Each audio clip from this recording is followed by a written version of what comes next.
చంద్రబాబు నాయుడు గారి సచివాలయానికి, చంద్రబాబు నాయుడు గారి ఇంటికి గుంటూరు మిర్చి యాడి ఎంత దూరం?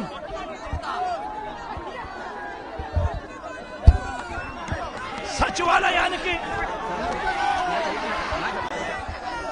తన సచివాలయానికి కూతవేటు దూరంలో ఉన్న గుంటూరు మిర్చి యార్డులో రైతులు పడతా ఉన్న అవస్థలు చంద్రబాబు నాయుడు గారికి అర్థం కావడం లేదు. చంద్రబాబు నాయుడు గారికి రైతుల కష్టాలు కనిపించినా కూడా చంద్రబాబు నాయుడు గారి కళ్ళు మూసుకొని రైతులను కష్టాల పాలు చేస్తా ఉన్నాడు. ఈరోజు ఇదే గుంటూరు మిర్చి యార్డులో రైతులు పండించిన మిర్చి పంటకు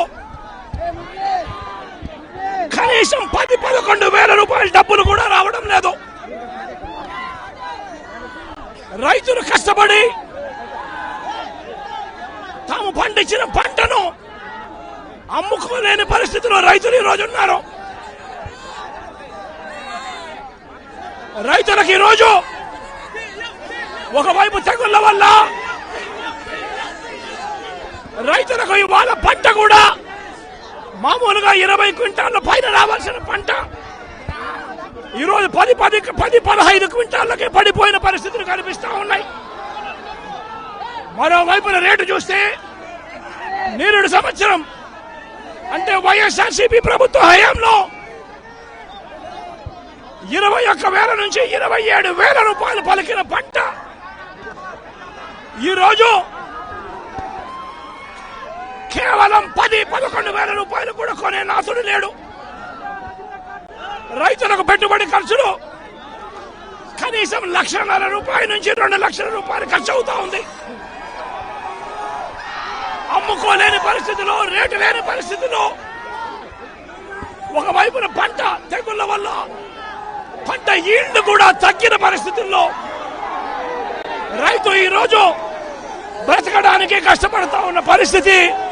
ఇదే గుంటూరు మిర్చి యార్డులో మిర్చి పంట వేసిన రైతుల పరిస్థితి ఇది. రాష్ట్ర వ్యాప్తంగా ఏ పంట తీసుకున్నా కూడా కందులు గాని, మినుము గాని, పెసరు గాని, టమాటో గాని, పత్తి గాని, ఇలా ఏ పంట తీసుకున్నా కూడా రైతులకు గిట్టుబాటు ధరలు రాని పరిస్థితి ఈ రోజు ఈ రాష్ట్రంలో కనిపిస్తా ఉంది. మరోవైపున చూస్తే చంద్రబాబు నాయుడు గారు రైతులను దళారీలకు అమ్మేసిన పరిస్థితి కనిపిస్తా ఉంది. ఈరోజు వైఎస్ఆర్సీపీ ప్రభుత్వ హయాంలో రైతు జీవితంలో వెలుగులు చూడడానికి ప్రవేశపెట్టిన సంస్కరణలన్నీ కూడా ఈరోజు అన్ని కూడా కనపడకుండా పోయే పరిస్థితిలోకి వచ్చాయి. ఈరోజు గ్రామాలలో ఆర్బీకే వ్యవస్థ ఈరోజు గ్రామాలలో నిర్వీర్యమైపోయిన పరిస్థితి. ఈ క్రాప్ వ్యవస్థ నిర్వీర్యమైపోయిన పరిస్థితి. ఈరోజు గ్రామాలలో రైతులను చేయి పట్టుకొని నడిపించే ఈ ఆర్బీకే వ్యవస్థ ద్వారా గతంలో పంటలు కొనుగోలు జరిగేటివి. ప్రతి రైతు కూడా ఈ క్రాప్ కింద రిజిస్టర్ చేసుకున్న ప్రతి రైతుకు కూడా గిట్టుబాటు ధరలు వచ్చే విధంగా ఆర్బీకేలో ఈ మాదిరిగా పోస్టర్లు కనిపించేవి.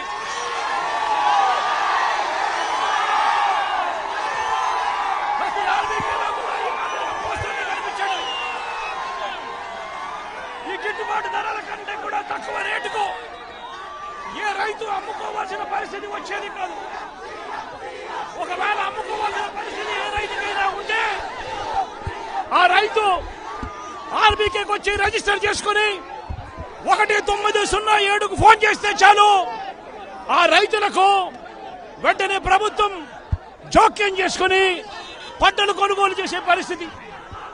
ఆ రోజుల్లో ధాన్యం ప్రొక్యూర్మెంట్ కు 65,000 కోట్ల రూపాయలు ఖర్చు చేసి ధాన్యం కొనుగోలు రాష్ట్ర ప్రభుత్వం రైతులకు గిట్టుబాటు ధర ఇప్పించే కార్యక్రమం చేస్తే ఈ రోజు ధాన్యం కొనుగోలులో ఏ రైతుకు కూడా కనీస ధర రాలేదు. ప్రతి ఇతర పంటల కొనుగోలుకు వైఎస్ఆర్సీపీ ప్రభుత్వ హయాంలో 7,000 కోట్ల రూపాయల పైచీలకు ఇతర పంటల కొనుగోళ్ల కోసం ఖర్చు చేసి ప్రతి రైతును కూడా ఆదుకున్న పరిస్థితి మా ప్రభుత్వంలో ఉంటే ఈ రోజు రైతులకు గిట్టుబాటు ధర ఇప్పించాలన్న ఆలోచన లేదు. ఆర్బీకేల ద్వారా కొనుగోలు చేయాలి అన్న ఆలోచన లేదు. ఒక నంబర్ ఫోన్ కొడితే చాలు ప్రభుత్వం స్పందిస్తుందన్న నమ్మకం ఈ రోజు రైతుల్లో కూడా కరువైపోయిన పరిస్థితులు ఈ రోజు రాష్ట్రంలో కనిపిస్తా ఉన్న పరిస్థితులు. ఈరోజు ప్రతి వ్యవస్థ కూడా నిర్వీర్యమైపోయిన పరిస్థితి. ఆర్బీకేలు నిర్వీర్యమైపోయాయి. ఆర్బీకేలో అనుసంధానంగా ఉన్న ఇంటిగ్రేటెడ్ ల్యాబ్స్ ఈ రోజు నిర్వీర్యమైపోయినాయి. గతంలో ఎవరైనా కల్తీ విత్తనాలు అమ్మాలనుకుంటే ప్రభుత్వం ఉంది అని చెప్పి భయపడే పరిస్థితి నుంచి ఈ రోజు యథేచ్ఛగా ప్రభుత్వం దగ్గరుండి ఆర్బీకేల ద్వారా ఎరువులు సప్లై, విత్తనాల సప్లై ఆపేసిన కార్యక్రమం జరుగుతూ ఉంది. ఎరువుల సప్లై, విత్తనాల సప్లై, పెస్టిసైడ్ సప్లై ఆర్బీకేల ద్వారా పూర్తిగా తగ్గించిన పరిస్థితులలో ఈ రోజు ఎరువులు కొనాలంటే రైతులు ప్రైవేట్ బ్రోకర్ల దగ్గర కొనాల్సి వస్తా ఉంది. ప్రైవేట్ డీలర్ల దగ్గర కొంటే వాళ్ళు కనీసము 100 రూపాయల నుంచి 400 రూపాయలు బ్లాక్ లో అమ్ముతా ఉన్న పరిస్థితి ఎరువులకు సంబంధించి. ఈ రోజు క్వాలిటీ కంట్రోల్ చేసే విషయంలో ప్రభుత్వం పూర్తిగా ఫెయిల్ అయిపోయిన పరిస్థితులు కనిపిస్తా ఉంది. నాణ్యమైనటి మాత్రమే అమ్మే పరిస్థితి గతంలో ఆర్బీకేల ద్వారా చేస్తే రాష్ట్ర ప్రభుత్వం ఈ రోజు నాణ్యమైనటివి ఏవి కూడా రైతులకు సప్లై కాకుండా ఉండే పరిస్థితి ఈ రోజు రాష్ట్రంలో నెలకొని ఉంది. ఇప్పటికైనా రాష్ట్ర ప్రభుత్వం కళ్ళు తెరిచి రైతులకు పెట్టుబడి సహాయం కింద వాళ్ళు ఇస్తామని చెప్పిన పిఎం కిసాన్ కాక 20,000 రూపాయలు ఏదైతే ఇస్తామని చెప్పారో అది కూడా రైతులను మోసం చేసిన పరిస్థితిలో ఈ రోజు రాష్ట్ర ప్రభుత్వం కనిపిస్తా ఉంది. రైతులకు ఈ రోజు 0 వడ్డీ రాని పరిస్థితి ఈ రోజు రైతాంగం మీద కనిపిస్తా ఉంది. ఈ రోజు ప్రతి విషయంలోనూ కూడా రైతులు ఈ ప్రభుత్వంలో నష్టపోయిన పరిస్థితుల మధ్య చంద్రబాబు నాయుడు గారు ఇప్పటికైనా కళ్ళు తెరవాలి, గుంటూరు మిర్చి యార్డుకు రావాలి, వచ్చి రైతుల కష్టాలు తెలుసుకొని రైతులకు కనీస గిట్టుబాటు ధర వచ్చే విధంగా రైతుల కోసం చంద్రబాబు నాయుడు గారు గట్టిగా నిలబడకపోతే తీవ్రమైన పరిణామాలుంటాయి. రాబోయే రోజుల్లో రైతుల తరపున చంద్రబాబు నాయుడు గారిని హెచ్చరిస్తా ఉన్నాం. ఈ రోజు ఇక్కడ కూడా పరిస్థితి ఏమిటి అంటే ఒక ప్రతిపక్ష నాయకుడు ఇక్కడికి వస్తున్నాడు అనంటే రైతులతో మాట్లాడే ప్రయత్నం చేస్తున్నాడు అనంటే కనీసం పోలీసుల భద్రత కూడా చంద్రబాబు నాయుడు గారు ఇవ్వని పరిస్థితి.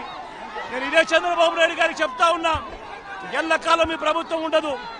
రేపొద్దున ప్రతిపక్షంలో మీరు కూర్చున్నప్పుడు ఇదే మాదిరిగా పోలీసు భద్రత మేము తీసేస్తే ఎలా ఉంటుందో ఒక్కసారి ఆలోచన చేసుకో చంద్రబాబు.